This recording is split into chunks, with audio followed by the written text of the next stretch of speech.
Oi, gente! Hoje eu vim falar pra vocês como eu estou organizando meus estudos, como que eu vou estudar e um pouquinho da minha organização. O primeiro passo para começar a estudar para residência é saber o que você quer, qual é o seu norte. Por exemplo, eu faço uma prova uma vez no ano e eu sei exatamente qual é a prova que eu quero prestar e aonde eu quero ser aprovada. Eu acho que assim o desafio é mais difícil, mas se eu tivesse mais residências para fazer, eu com certeza dedicaria o meu foco a uma prova, que seria a minha prova principal. Eu só tenho uma, a minha principal mesmo. Depois de ter decidido o seu foco, qual residência que você quer fazer, você tem que começar a organizar o seu material. Não adianta a gente querer comprar todos os livros de todas as editoras, usar todos os métodos de estudos, porque não dá certo. Se tem uma coisa que eu aprendi com os meus erros tentando passar na prova de residência, foi que eu devo direcionar o meu foco a um só lugar. Então não adianta eu comprar um livro da editora X, um livro da editora A, um cursinho do fulano, um cursinho do ciclano, e vira aquela mistureira. Eu começo um material, aí eu não termino. Aí eu começo outro material e não termino. Eu sempre vou ficar no superficial de um assunto. Se eu não aprofundo em um assunto, não importa qual material eu esteja utilizando. Então, a segunda coisa a se fazer é determine qual vai ser o seu material de estudo. Gente, e opção é o que não falta. Tem livro, tem cursinho, tem gente que gosta do cursinho que tem as videoaulas mais os livros, tem gente que gosta de PDF e aula. Então você precisa saber qual é o melhor caminho para você. Eu, por exemplo, gosto muito de PDF e livro, gosto muito. Eu prefiro muito mais PDF e livro do que ficar assistindo a videoaula. Mas tem gente que gosta de acelerar a videoaula do que ler um PDF. Depois de selecionar o seu edital, descobrir quais materiais você vai usar, você tem que focar naquele material. Agora só falta o item mais importante, a organização. Ano passado eu fiz uma planilha no Notion determinando quais seriam as matérias que eu ia estudar mensalmente. Então, por exemplo, em janeiro eu determinei que eu iria estudar saúde da criança, mas eu não determinei especificamente o que de saúde da criança eu iria estudar. Então, quando eu peguei um módulo de saúde da criança, eu vi que eram várias aulas. Eu acabei focando em detalhes que foram muito superficiais para minha prova, porque a minha prova não cobrou nada daquilo em saúde da criança. Eu estudei várias coisas que não caíram na minha prova e provavelmente não irão cair. A visão mensal não adiantou, porque ela ficou muito superficial. Acabava o mês e eu não tinha terminado o módulo de saúde da criança, porque eu não determinei o que eu iria estudar daquele módulo. Então ficou muita coisa em um só módulo. Esse ano eu decidi fazer totalmente diferente. O meu cronograma de estudos é semanal. Então toda semana eu tenho que cumprir um tópico e eu já selecionei as aulas, o que eu preciso ler, quais questões eu preciso fazer. Tendo tudo organizado, é muito mais fácil sentar na minha cadeira e estudar exatamente aquilo do que ficar sentada na minha cadeira pensando o que eu vou estudar hoje de um módulo mensal. Eu já tenho ali determinado o que eu vou fazer durante a semana. Outra coisa que eu recomendo muito fazer é provas antigas. Ano passado eu peguei provas antigas somente da minha banca, e isso restringiu um pouco o que eu revisava de cada assunto. Por exemplo, eu tinha que estudar centro cirúrgico. Se eu pegasse somente a minha banca, eu estudasse somente aquilo que a minha banca cobrava. Eu perdi a oportunidade de ver aquele assunto em várias bancas.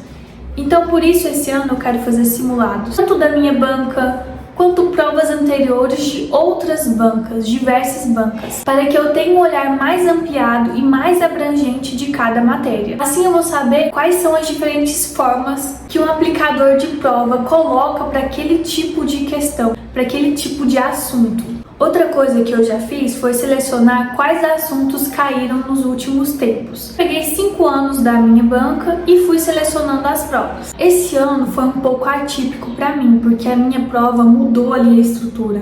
Então, aqueles 5 anos de prova meio que não valeram de nada no passado, porque a estrutura da prova mudou drasticamente. Eu até comentei no vídeo anterior que eram 2 provas, aí eles juntaram, ficou uma prova totalmente diferente. Então eu preciso sair, dessa zona de conforto de só estudar o que caiu na minha banca e estudar as áreas mais abrangentes, o que mais cai em todos os tipos de prova. Outro erro que você pode estar cometendo na hora de organizar os seus estudos é não ler o seu edital. Gente, parece uma coisa básica. E é básico mesmo. Mas é um básico que ninguém faz, acredite em mim. Tem gente que chega no dia da prova com a cor errada da caneta, ou então seguindo as regras totalmente ao contrário do que está no edital, sendo arriscado você ser eliminado por não ter prestado atenção nas regras do jogo. O seu edital com certeza vai ter um anexo ou alguma coisa que te fala quais as matérias que vão cair. Tem algumas provas que elas são malvadas e não tem os conteúdos que são cobrados, mas você pode analisar isso com as provas anteriores. Eu fiz um cronograma de estudos de específicas em enfermagem. Eu peguei os assuntos que são mais cobrados nas provas de residência de todo o Brasil, inclusive o ENARE, e coloquei no cronograma separadamente em cada semana. Então são 27 semanas direcionadas.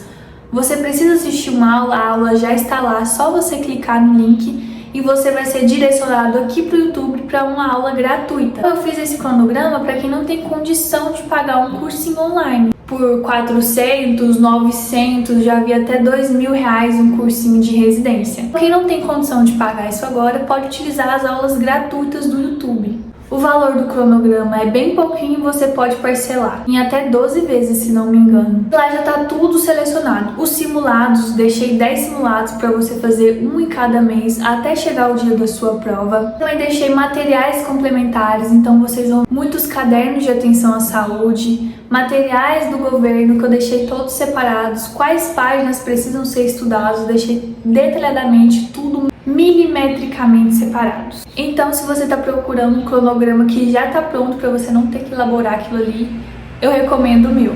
Se vocês quiserem adquirir, eu deixei aqui embaixo na descrição para vocês clicarem no link e ir direto para o site da compra. Pausa para água. Bebe água. Outra coisa que a gente se perde é o que você vai usar. Você vai usar caderno, vai usar um tablet, vai usar um flashcard, o que você vai usar? Eu gosto de ter comigo os meus flashcards. Para que eu uso os cards? Para revisar. Eu coloco a pergunta na frente, a resposta atrás, e isso me instiga a lembrar de um conteúdo passado, então me ajuda muito na revisão. Já o meu iPad, eu utilizo ele mais para um conforto mesmo. Eu não consigo escrever tudo que passa em uma aula. Pensa, você descrever tudo que acontece e achar que tudo é importante? Você vai gastar um tempo muito grande escrevendo a aula. Então, o que eu gosto de fazer? Eu gosto de baixar os PDFs das aulas, por isso que eu falei que eu gosto bastante de PDF. Porque eu baixo o PDF da aula e só escrevo e faço anotações por cima do PDF. Porque eu não preciso escrever tudo de novo, já tá ali. Quando eu tinha um computador, eu fazia da mesma forma. Eu baixava num aplicativo gratuito que tem no Windows, que chama OneNote, exportava os PDFs para o OneNote e anotava as minhas considerações ao lado. Então, se você não quer escrever tudo novamente, eu te recomendo o OneNote ou o Notion, se você quiser. Só que o Notion é pago se você não for estudante. E também o iPad ou um tablet que tem uma canetinha dessas aqui para que você possa escrever. Outro item que eu gosto muito particularmente é o caderno de erros. Eu estou fazendo alguma questão e errei, eu gosto de pegar o meu caderno de erros e anotar o tópico que eu errei para que eu volte naquilo e revise depois, para ver se eu realmente vou saber responder aquilo se fosse cobrado de uma outra maneira. Eu gosto de encadernar folhas sulfite. Eu falei chamex no meu Instagram, as pessoas falaram, Cat, é sulfite. Ok.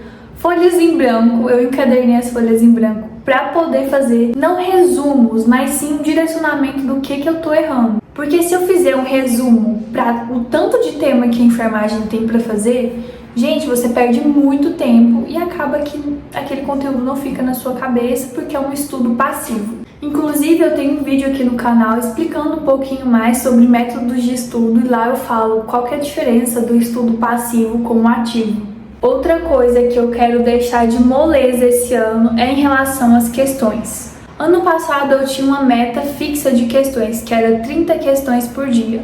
Mas estava chegando um momento ali próximo à prova que eu precisava fazer mais questões, porque eu estava revisando para a prova. Então esse ano eu quero aumentar a minha meta de questões gradualmente. Por exemplo, nas primeiras semanas eu vou fazer 20 questões, depois eu aumento para 30, depois eu aumento para 40, depois 50, até ter uma meta de questões atingível com o meu nível. Outra coisa que eu gosto de monitorar é a porcentagem de acertos. Então a minha porcentagem de acertos vai determinar em qual período eu tenho que revisar tal matéria. E para organizar tudo isso, eu utilizo o meu planner. Então o meu planner vai me lembrar qual dia eu tenho que revisar, o que eu tenho que fazer durante a semana, durante o mês. Se eu não tiver esse controle ali no meu planner, eu não consigo. Por isso que eu falo, se conheça, porque tem gente que não utiliza planner, utiliza o Notion, utiliza um planner digital. Eu mesmo prefiro em papel, então eu já organizo tudo ali. Tá organizado em mês, em semana, em dia, tudo prontinho. Gente, a organização ela liberta, então se eu preciso fazer algo nessa semana, tá lá pra eu fazer, é só eu fazer. Eu recomendo também que vocês tenham aplicativos de questões. Vou pesquisar aplicativo de questões.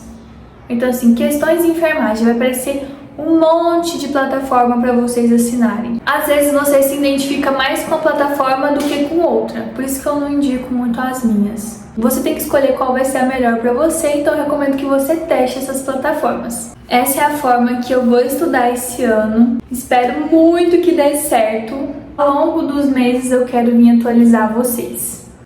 Um beijo e até o próximo vídeo.